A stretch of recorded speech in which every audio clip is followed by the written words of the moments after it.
faliana indray nitondrana ny afatra Andriamanitra amintsika rehetra amin'ity hariva ity.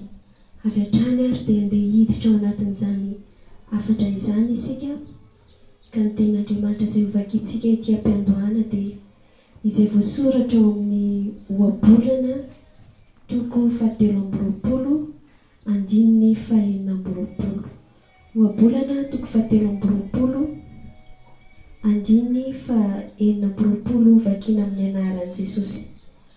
Anaka, atolory any fonao, araoka ny masonao, andinika ny lalako.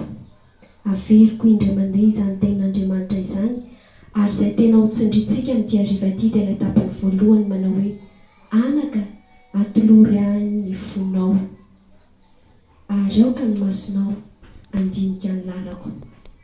Eto Andriamanitra ry havana dia manao fangatahana amintsika, manao demande mihitsy Andriamanitra hoe anaka hoy izy, atolory any fonao. Iza moa io anaka lazain'io? Jesosy ve? Satria hoe Jesosy zanak'Andriamanitra. Tsy Jesosy no anaovan'ny fangatahana eto fa izao sy anao mihitsy. Sika ihany koa dia olona noforon'Andriamanitra ary afaka atao hoe zanak'Andriamanitra isika. Izay mahatonga n'Andriamanitra miteny amintsika manao hoe anaka, atolory any fonao, izany hoe miantefa aty amintsika zanak'olombelona zany ity fangatahana ataon'Andriamanitra ity. Dia mipetraka ny fanontaniana manao hoe nahoana moa ny fontsika no tokony ho atolotra an'Andriamanitra? Fanahoana? Dia mamaly izany ao amin'ny Marka toko 7 andininy 1 ka hatramin'ny 17 hovakintsika. Marka toko 7 andininy 1 ka hatramin'ny 17 vakina amin'ny anaran'i Jesosy. Manasa anao mba hanokatra ny baibolinao raha toa ka manana fahafahanany amin'izany ianao. Raha manana baiboly ianao atokantranonao ao, raha ny andalana moa ianao mahita mino fa ao atokantrano avokoantsika satria anatin'ny fotoanany ame anaram-pahasalamana zao dia mba raiso ny baibolinao raha sitraka ao dia arao tsara izay voasoratra ao amin'ny tenin'Andriamanitra. Marka toko 7 andininy 1 ka hatramin'ny 17 amin'ny anaran'i Jesosy. Fa avy ao anatin'ny olona dia avy ao am-pony no ivoan'ny sain-dratsy, ny fijangajangana, ny vavitavetana, ny fonon'olona, ny alatra, ny fiheremana, ny faharatsiana, ny fitaka, ny fijejoejona ara-panahy, ny maso ratsy, ny blasfémie, ny avinavina sy ny fahadalàna. Izany zavatra tsy rehetra izany no mivoaka avy eo amin'ny olona ka mahaloto azy. Hoy ny fanontaniana mipetraka teo manao hoe nahoana moa ny fontsika no tokony atolotra an'Andriamanitra raha Andriamanitra manao demande amintsika hoe anaka, atolory any fonao? Ny valiny dia izao, marobe no tia mibabo an'io fontsika io, ary izay no hojerentsika hoe zavatra anankitelo no mambabo an'io fontsika io, ka izay no mahatonga azy tokony atolotra ao an'Andriamanitra. Dia voalohany ny devoly dia te haka an'io fontsika io. Tsy haiko ianao raha efa namaky an'ilay boky kely mitondra ny lohateny hoe ny fon'ny zanak'olombelona iny. Fa raha mijery an'iny sika dia misy sary asehony ao, sarina fon'olona sy endrik'olona. Dia rehefa ny devoly no manjaka ao anatin'ilay fon'ilay olona dia hita eny amin'ny endriny mihitsy ny fahavinirana, ratsy ny endriny, ary mba-toerana mihitsy ilay devoly, tena maka-toerana mihitsy izy rehefa tafiditra ao anatin'ny fon'ny olona, rehefa baby ny fon'ilay olona. Dia misy sary be da be ao, sarina sahona, sarina vorontsiloza, sarina liona, osy, reny sarisary rehetra ireny. Raha mamaky ny boky isika, manasa anao mba hamaky izany boky izany. Dia misy heviny avokoa reny hoe vorontsiloza, liona, osy ireny. Eny tsetratreratsaratra ihany iny, fa izay tena hoambara amintsika dia ilay voasoratra eto amin'ny Marka toko 7 milaza manao hoe fa avy ao anatin'ny fon'ny olona dia avy ao am-pony no ivoan'ny sain-dratsy. Rehefa azon'ny devoly izany io fontsika io dia avy amin'izay izy mametraka ireo zavatra rehetra voatanisan'ny ten'Andriamanitra ireo. Inona avy zany? Fitsangatsangana, vavetavetana, finoan'olona, mialatra, fieremany, faratsiana, fitaka, fijejojoana ara-panahy, maso ratsy, blasfémie, avinavina, fahadalana. Reo rehetra reo zany dia tiany devoly ho apetraka ao anatin'ny fotsika, ary zany mahatonga azy mikatsaka mandrakariva mba ambaboana ny fotsika. Izay mahatonga ny olona mitsangatsanga, miainga avy ao anatin'ny fo le izy, dia lasa maniry olo-kafa. Ohatra hoe efa manambady ilay olona, dia rehefa babony devoly amin'ny fitsangatsangana ny fony, dia mbola maniry olo-kafa ho tiavana indray izy ankoatran'ilay vadiny. Izay mahatonga ny fitsangatsangana mirokatra, satria tiambabony fony olona amin'ny fitsangatsangana ny devoly. Ka ny fitsangatsangana ihany fa ny favetavetana ihany koa, ny finoan'olona ihany koa, avy ao anatin'ny fo daholo izany rehetrarehetra izany. Ary ny devoly mametraka an'izany dia manana fahasahiana ny olona avy eo mamono olona amin'ny fomba feno abibiana, zavatra tsy dia manahoana akory, zavatra tsy ataoko hoe tsy dia misy valeur akory ohatra ny amin'ilay olona anankiray. Dia izany dia fa entin'ny olona hamonoana olona avy ao anatin'ny fo zany. Rehefa babony devoly ny fon'ilay olona, mialatra. Marobe ny olona miainao anatin'ny alatra madinidinika, alatra goavambe, kanefa eo anatrehan'Andriamanitra mitovy ihany zany, na ny mangalatra fandraitra, na ny mangalatra omby mamaky trano, mitovy ihany zany. Iza moa no maniraka ny olona anao izany ry havany? Ny devoly izany. Apetraka ny devoly ao anatin'ny fon'ny olona hoe ndana mangalatra, dia lasa tokoa ny olona manao izany.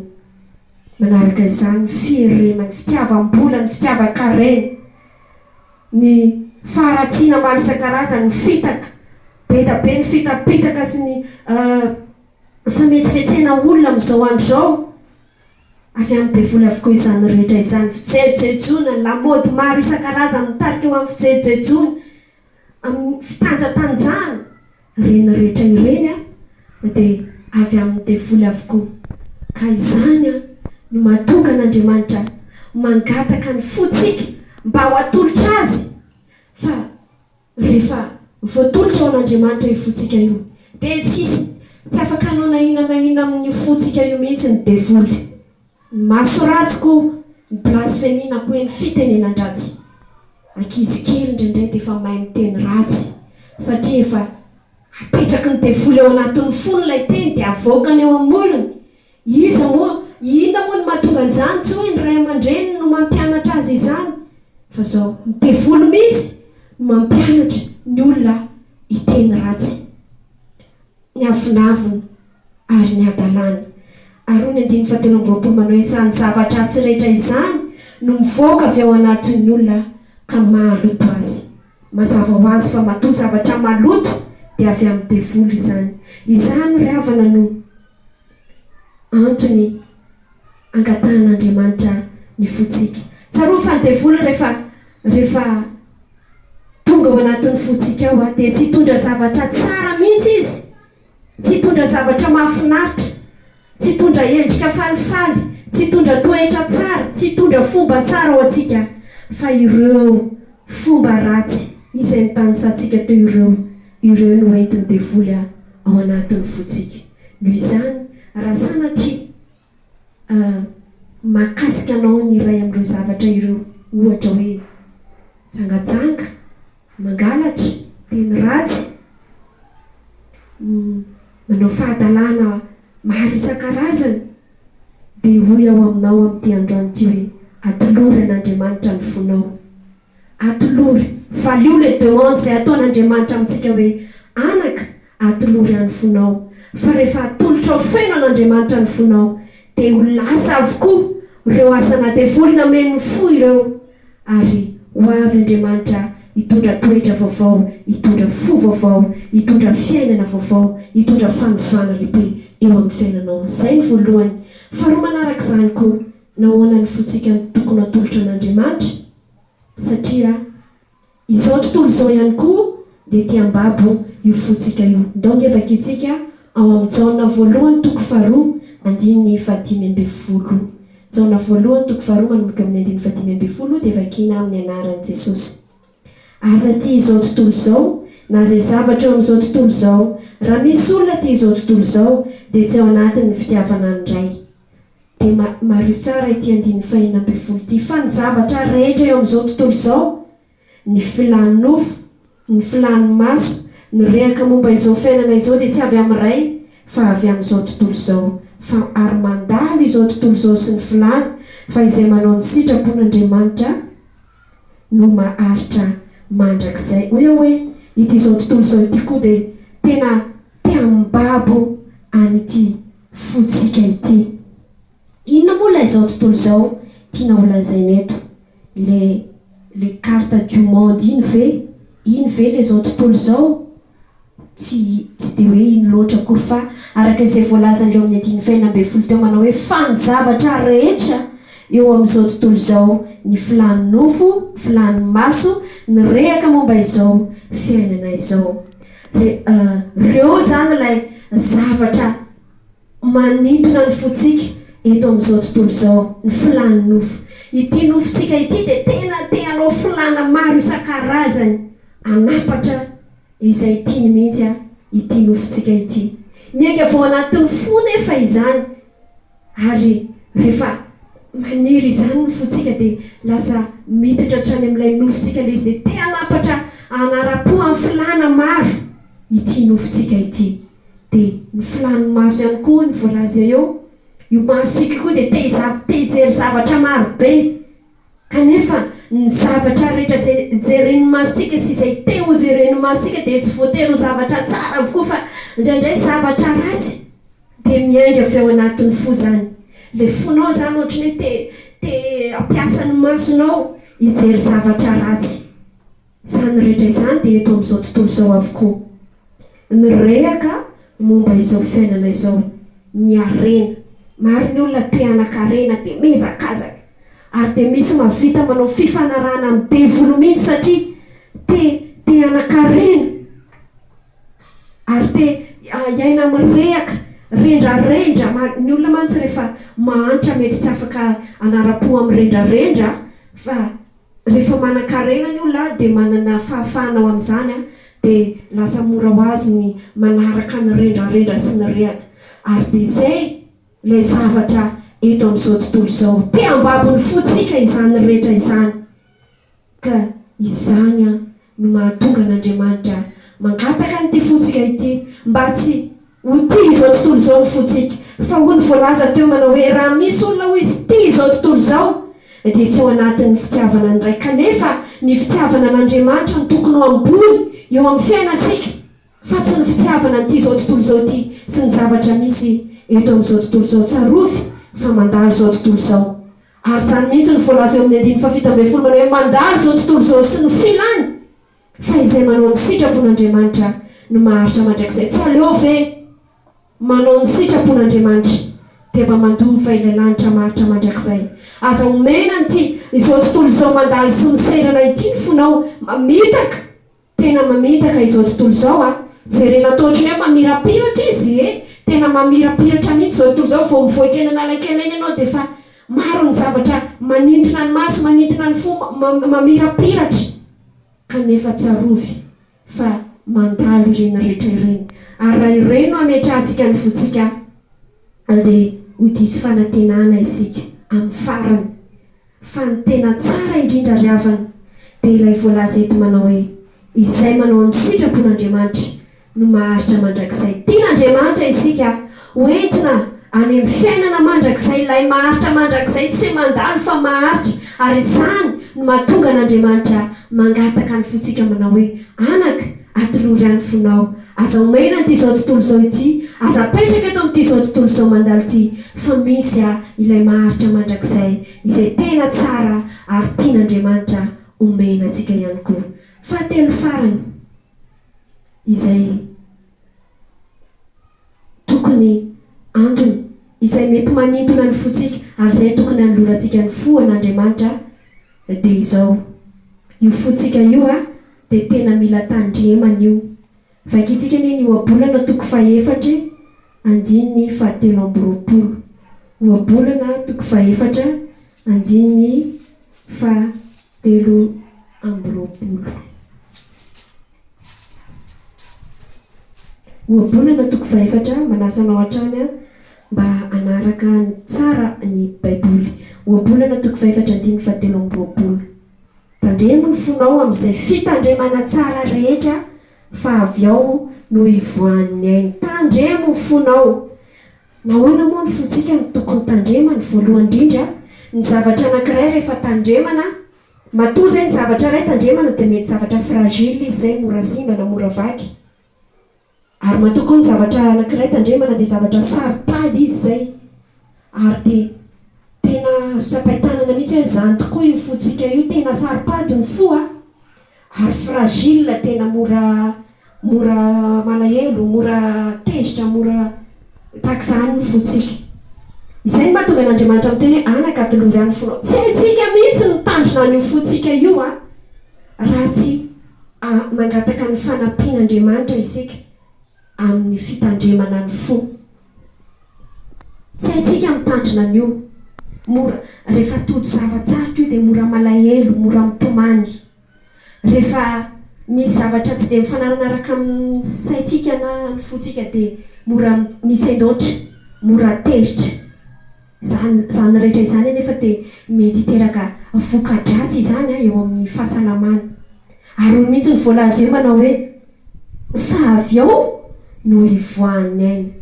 Raha eo amin'ny lafin'ny fahasalamana no jerena dia tena sarotra ny mitsabo ny areti-po ary mijaly ny olona marary fo. Ka izay mahatonga antsika tokony hitandrina tsara ny fontsika. Nefa hoy ao teo hoe tsy haintsika mihitsy ny mitandrina ny fontsika io raha tsy mangataka ny fanampian'Andriamanitra isika ao anatin'izany. Hoy Jeremia, any amin'ny Jeremia toko 7:20 fa 7:20 any dia miteny manao hoe mifozy izy dia mamitaka mihoatra ny zavatra rehetra sady manana aretina tsy azo sotranina, fa iza moa ny mahafantatra azy. Mamitaka mihoatra ny zavatra rehetra izy voalohany indrindra ary manana aretina tsy azo sotranina ao ny voalaza eto. Tsy azo sotranina tokoa zany areti-po zany, sahirana, tena sahirana ny olona marary fo mitady mpitsabo.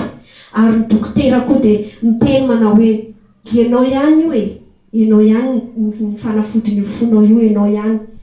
Kanefa tsy hitsika mihitsy, tsy haintsika mitondra ny fontsika io, fa Andriamanitra ry havana no mahafantatra ny fo. Iza moa no mahafantatra azy ny voalazany teny? Iza moa no mahafantatra ny amin'ny Andriamanitra no mahafantatra. Ka noho izany atolory an' Jesosy ny fonao, atolory an'Andriamanitra ny fonao. Dia amin'izay ianao tsy mora tezitra intsony, amin'izay ianao tsy mora misendoatra intsony, amin'izay ianao tsy ho azo ny areti-po, fa io fo io dia mila tandremana mihoatra noho ny zavatra rehetra izay everitsika hoe tokony ho tandremana. Ka noho izany dia manasa anao mba hanolotra ny fonao an'Andriamanitra. Fa rehefa voatolotra ao an'Andriamanitra ny fonao dia ireto zavatra ireto no iseho. Voalohany indrindra, hiadana io fonao io ka tsy araharary zany. Ho faly foana ny fonao, ho falifaly foana ny endrikao, ary lasa mahazaka ny zavatra rehetra io fonao io. Mivaofa mihitsy hoe mefo mahazaka ny zavatra rehetra ao Andriamanitra io. Lasa mahazaka ny zavatra rehetra ny fonao rehefa voatolotra ao ho an'Andriamanitra. Ka izay ary ny ten'Andriamanitra izay nentina tamintsika tamin'ity androany ity, tokana zany ny zavatra tokony ataontsika dia hoe atolory an'Andriamanitra ny fonao. Andriamanitra voninandray ny fonao efa miandry izy satria izy nanao fangatahana, efa miandry izy. Dia atolory azy ny fonao dia hitanao fa ho feno fiadanana ny fonao. Mangataka ny teknisiana isika mba handefa ilay hira, feon-kira teo manao hoe mamy ny foko ry Jesosy, ary ao anatin'izany feon-kira izany dia hiaraka hivavaka isika. Raha marary fo ianao dia apetrao eo amin'ny faritra marary anao, ao eo amin'ny faritry ny fonao ny tananao fa hivavaka isika izao. Ary dia minofa ain'Andriamanitra atao manovanao sy manasitrana anao ary manova io fonao io ihany koa. Dia hivavaka isika amin'izao fotoana izao. Misaotra anao izay Jesosy, fahasoavanao sy ny fanondram-ponao, nomenao izany teninao izany, mankasitraka anao izay Tompo. atolotra ianao ny fonay aokazay rehetra nandre ny teny any koa mba anana etaeta mba hanolotra ny fo anao tsy ho azo ny devoly tsy ho babony devoly tsy ho babony zao tontolo zao ary mba ahafahanay mitandrina ny fonay ihany koa tompo raiso ny fonay amin'ny teo androanyity Jesosy ary raha misy marary fo amin'izao ora sy fotoana ivavahana izao ianao no mahafantatra ny amin'ny manana aretina tsy azo tranona ny fo kanefa Jehova ihany mahafantatra ny amin'ny fonay sitrana ny marary fo tompo ianao ny fanafody voalohany indrindra mpanasitrana ny fo sitrana izay rehetra marary fo ka mandre izao fandarana izao amin'izao ora sy fotoana izao raha misy manana fo rasy fo feno falitony fitsangatsangany falitona maro isan-karazany hovay tompo ny fononao amin'ny anaranao Jesosy nanaovana izany fahavaka izany misaotra indrindra tompo aleluia amen dia izay ary ten'Andriamanitra sy afatra fo izay nentina tamintsika tamin'ny teo androanyity dia misaotra anao izay nanaraka izany ary dia manonona ny fiadanan'i Jesosy Kristy ho aminao sy ny ankohonanao mandram-piaona tompoko